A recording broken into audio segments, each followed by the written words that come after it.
la day am. mais dama ne quand on est dans une république dafa am yoo xam ne ce n'est pas possible. tu peux lutter contre le pouvoir parce que le pouvoir s'en va. et l'état reste. bu ñu daanalee état fii yow tu n'es plus en sécurité. fii l'état. ce n'est pas uniquement le pouvoir s'en va. l'état c'est pas uniquement l'institution que représente ñoom Assemblée nationale. ce n'est pas le Haut Conseil des collectivités territoriales. ce n'est pas uniquement la justice. ce n'est pas uniquement la défense. c'est tout ceci qui constitue l'état l'ossature pour que ñu mën a xam ni ça c'est permis ça c'est défendu.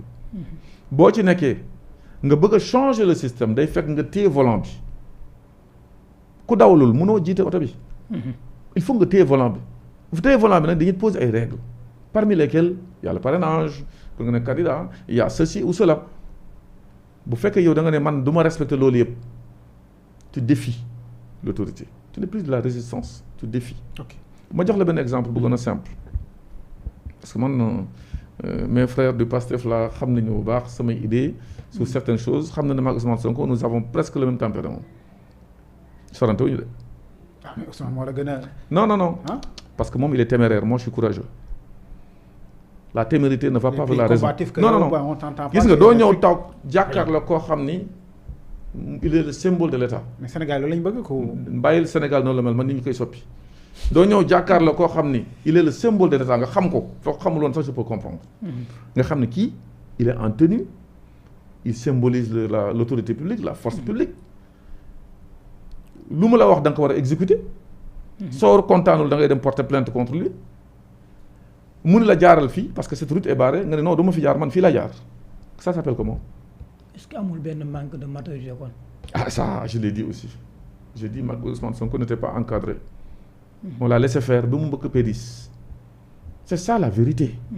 Ousmane pensait marcher sur l'eau à un moment donné kenn sañu maa jàpp. est-ce que vous vous rendez compte de ça maa ngi sama kër je ne me rendrai pas dans l'histoire de contumace mais kenn sañu maa jàpp aussi à un moment donné.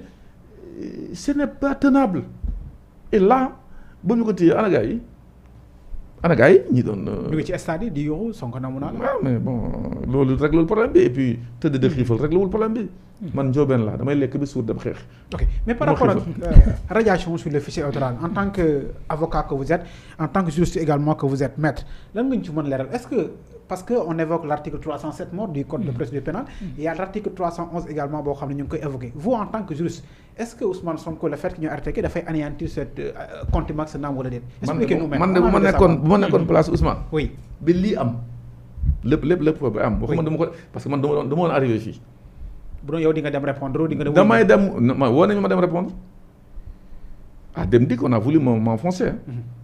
on a voulu m'enfoncer di naan j'aurais fait AIS. j'aurais fait un faux qui m'aurait donné les indemnités. Moi, j'ai imité la signature du défunt PCA. Parce que le défunt PCA est de l'APR.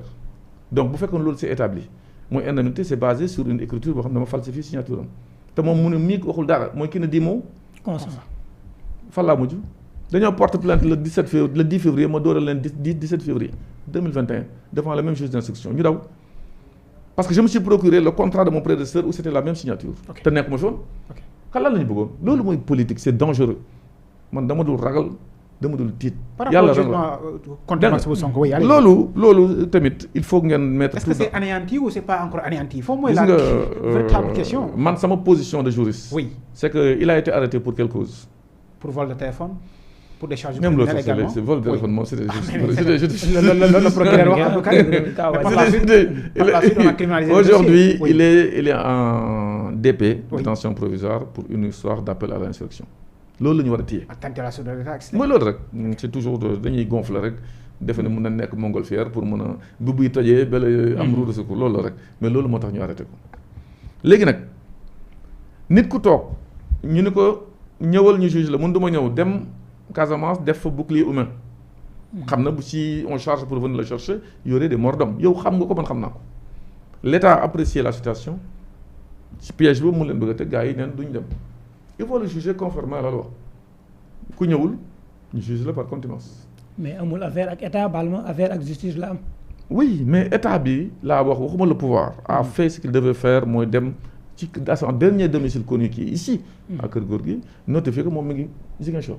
ça considéré comme fait su fekkee nit ñi dañ la war a gis physiquement kooku loi bi prévoir dafa ne nit ku ñu teelee gis à ton dernier domicile connu fële lay notifier un acte ñu signé ne def din ko bu fekkee ñëw le jugement sera exécuté loolu am mu ni moom du rendre état bi tamit nekk ci n'importe quoi il faut le dire. c'est du n'importe quoi encercler këram. n'importe quoi la loolu. c'est du n'importe quoi ñëw koo xam ne constitution bi moo la may liberté d'aller et de venir. lu ko mën a entraver mooy administrativement ministre de l'intérieur jël benn décision ne di la assigner en résidence. ana décision ba gisoo ko amul. deuxième chose mooy il faut que la justice ait pris une décision de te cantonner. benn justice jëlu fii décision condamné Ousmane Sonko ñu encercler di ko seetaan. moom tamit mu ne du ma rendre on est dans une situation de non-droit ñoom ñaar yëpp ñoo ci dugg def ko parce que match la woon entre deux personnes entre mooy la bipolarisation entre waa APR rek waa Pastef. man avec tout ce qui est arrivé dans ce pays-là j'ai appelé à la raison dégluwuñ ma ñu ne dañuy garsa tey ma rey la wala ma rey la nga rey ma mu mujjee fii moi mon avis c'est que aujourd'hui dans cette affaire-là je pense qu'il y a un pourvoi qui est en cours voilà c'est ça on verra ce que les juges vont décider j'ai confiance en juge. contumace bi tawul ba léegi. maintenant je te comprends bien. tout à fait il est arrêté pour autre cause il faut le dire.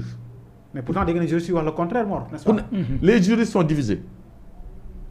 quand cet article était créé mais Ndiak Fall qui est pénaliste également. kan Ndiak Fall professeur. oui mais kii ku nekkul pénaliste. ah mais Ndiak Fall c'est un pénaliste aussi ku ñu respecté. oui ñu respecté waaw il est respecté et moi je suis pas respecté. mais Bamba lu mu bëgg a wax. mooy lu ma la bëgg a wax mooy. dans cette affaire là chacun n'a qu'à assumer ce qu'il a fait et poser les actes qu'ils ont fait lan moo ko tere woon moom boobu ñu ko jugé par contre mu dellu si il avait dit je ne m'occupe pas de la justice gëmuma Sénégal pourquoi léegi mu ngi daw justice tey gëm na ko léegi. il avait demandé des garanties ah. non nañu ko escorter yóbbu ko parce que mais garantie mooy lan. mais dañu doon toj ay vitres di ko génne. ma ni garantie mooy lan gis nga loolu. non c'est pas ça. c'est pas ça c'est-à-dire. ce qui s'est passé il faut pas travestir l'histoire. ok. dafa ne woon day jaar fenn ñu ne ko ñun la loi les forces de l'ordre conformément au code pénal dafa ne genre caravane buy dem parce que génn taxaw sa oto génn là c'est une caravane il faut une déclaration préalable à la préfecture oui ou non c'est la loi. il l'a pas fait dafa jógee tribunal ne moom fii lay jaar day jaar buntu université dem génn corniche bi c'est ça non. vous laissez les gens parce que je m'appelle Moussa Diop. mais est-ce que waruñu ko woon définir ab itinéraire bien avant loolu noonu di am parce que dañuy seetlu ko ne dañuy bàyyi ba suur yi Ousmane Sonko ñëw ci kii bi suufu pont bi noonu ñu ne ko da nga jël voie bi mu ne moom voie bi lay jël en plus tamit peut-être dafa am peur ci li nga xamante ni moom mooy fi ñu ko bëgg a awale. j'ai dit quand l'autorité dit il faut que nag ñu nekk dans un état moderne aussi quoi où chacun dit vraiment je fais ce que je veux. Bamba nañu waxante dëgg. dëkk bi dëgg la ñu bëgg ni ñu waxante dëgg. fii l'autorité a le droit de te dire que cette route elle est barrée. fi nga bëgg a dem fu ko gën a gaaw am na. mais le droit de se déplacer. Mais pas n'importe quoi c'est dans le cadre de ce qui est permis. La liberté d'aller et de venir la liberté d'opinion de manifestation. dans le cadre des lois et règlements li ñu ci bind. vous le lirez du ngeen ko lire mais xam ngeen ne mi ngi ci biir. dans le cadre des lois et règlements. on pose des principes mais dans leur application c'est les lois et les règlements qui dictent et les arrêtés qui le dictent. ñu ne la dans le cadre des règlements nga jël règlement bi ne la un homme de tenue la police liberté de circulation ak yooyu de manifestation ñoom ñoo lay naan nii wala na bu fekkee liberté de manifestation c'était absolu. pourquoi on empêche les gens d'aller à l'obélisque c'est dans le cadre des lois des règlements des arrêtés et des circulaires. su ñu bëggee toog nag dans un pays civilisé. bu am yoon loolu mooy yoon. te même bu ñu la ko xañee tu as le droit d'aller saisir en référé la Cour suprême oui ou non. ok kon la radiation sur le fichier yow ànd nga ci. lan c'est le fichier. fichier électoral bu ñu radié Ousmane Sonko supposant que peut-être dañu ko jugé par contumace. xam nga y a une décision qui a été rendue. oui loolu tamit il faut le préciser à Ziguinchor l'autre jour. oui par le juge Sabassy Faye. oui Sabassy Faye a pris une décision qui a causé un problème sur le fait qu'il soit indépendant ou pas indépendant. ok il fallait récuser bon récusation c'est in limine litis ça s'appelle avant toute défense au fond. mais gars yi dañ ko récuser en pleine audience. 90 donc c'était mort. ok. xam nga fii moom le droit malheureusement. c'est pas donné à tout le monde mais parfois dañu ñu dimbale parce que parfois on n'arrive pas à comprendre. yéen droit bi dañ koy interpréter selon peut-être seenu mbubb bi ngeen sol wala casquette bi ngeen sol là aussi ça nous mêle pas ça nous aide pas aussi. quelque part naa la wax benn affaire bu ndaw. je ne le dis pas parce que je suis là devant vous. bu Ndiak Fall génnee ne dafay anéantir le jugement. gis beneen professeur génn ne n'anéantit pas le jugement. après tout de suite on dit un avocat qui vient qui dit et ici, un juge qui applique autre chose, ça peut poser problème mais fu mu na nekkee benn c'est à la Cour suprême ou à la Cour de cassation du dëgg. Bon, attendons qu'on aille là-bas dans tous les dossiers aussi qui sont pendants ak yoo xam ne ñu ngi nelaw ñi lay nelawloo par force dafa am tamit yoo xam ne dañu koy traîner am na yoo xam ne dañu koy fast track yooyu yëpp man bu ma nekkee président il y aura un calendrier très clair dans ça pour que dossier bu jiitu bi mooy njëkk a jàll parce que moom la fi déposé depuis des mois. parce que l'appel de Barthélémy Dias est toujours en cours. yaa ngi xalaat donc fi ma jëm. oui je comprends. bu Dias bi jiituwul ñaari Sonko. oui pourquoi il ne passe pas.